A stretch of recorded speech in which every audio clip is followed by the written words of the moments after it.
నమస్తే. Welcome to CCTV. నా పేరు నరేష్. మహారాష్ట్ర ఎన్నికలు ముగిశాయి.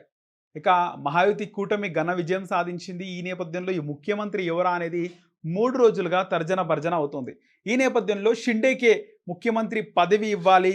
ఆయన ఆల్రెడీ సీఎంగా ఉన్నారు. ఇక్కడ బీజేపీ అధికారంలోకి తీసుకురావడానికి ఇక బీజేపీతో కలిసి ఆయన అధికారాన్ని చేపట్టారు. శివసేన నుంచి బయటకు వచ్చి ఆయన బీజేపీతో కలిసి ఆయన ముఖ్యమంత్రి పీఠం అధిరోహించారు. ఇక మహారాష్ట్రలో బీజేపీ ఇన్ని రోజులు అధికారంలో ఉంది అంటే దానికి కారణం ఏక్నాథ్ షిండే అని. ముఖ్యంగా ఏక్నాథ్ షిండే ఆయన గతంలోనూ బాలాసాహెబ్ ఠాక్రేతో ఒక నెంబర్ 2 నాయకుడిగా ఉన్నారు.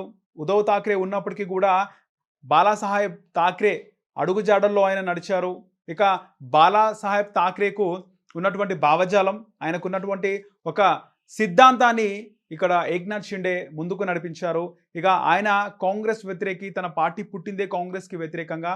అలాంటిది ఆయన జీర్ణించుకోలేక ఆయన ఇటు బీజేపీ వైపు వచ్చి ఆయన సపోర్ట్ చేయడం, ముఖ్యమంత్రిగా ఉండడం కూడా జరిగింది.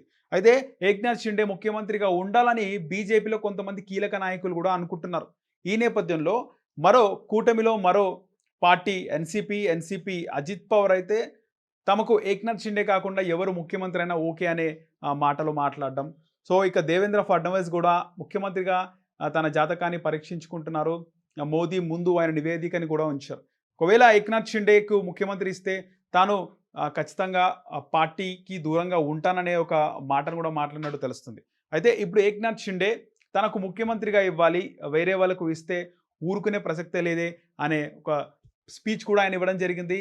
ఇక ఎక్కువ సీట్లు వచ్చిన పార్టీకి ముఖ్యమంత్రి ఇవ్వాలని ఎక్కడా లేదని. ఇక బాలాసాహెబ్ రాజకీయ వారసుడిగా ఉద్ధవ్ ఠాక్రే ఉన్నారు. అయినప్పటికీ ఇక్కడ ఏక్నాథ్ షిండే ఆయన అడుగుజాడల్లో నడుస్తానని, ఆయన బాలాసాహెబ్ సిద్ధాంతాలని ముందుకు తీసుకెళ్తానని ఈరోజు కూడా బాలాసాహెబ్ ఠాక్రేని ఆయన గుర్తు చేశారు. ఇక ఏక్నాథ్ షిండే ఒక కరడుగట్టిన హిందుత్వవాది.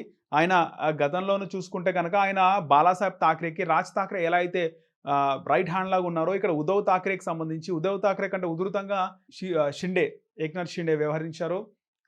చాలా సిద్ధాంతపరమైనటువంటి ఆలోచనలు బాలాసాహెబ్ ఠాక్రేకు దగ్గరగా చేశాయి ఏక్నాథ్ షిండేని. సో, ముఖ్యమంత్రి అనేది ఇంకా బయటికి రాలేదు. కాకపోతే ఇక్కడ ఏక్నాథ్ షిండే మాట్లాడుతూ ప్రధాని మోదీ మాటలకు, ప్రధాని మోదీ తీసుకునే నిర్ణయానికి కట్టుబడి ఉంటా అంటున్నాడు. కానీ అదే క్రమంలో తనకు ఏ విధంగా చూసుకున్నా ముఖ్యమంత్రిగా తననే ఇవ్వాలని చెప్పేసి ఏక్నాథ్ షిండే కోరుకుంటున్నారు. చూడాలి ఏం జరుగుతుందో.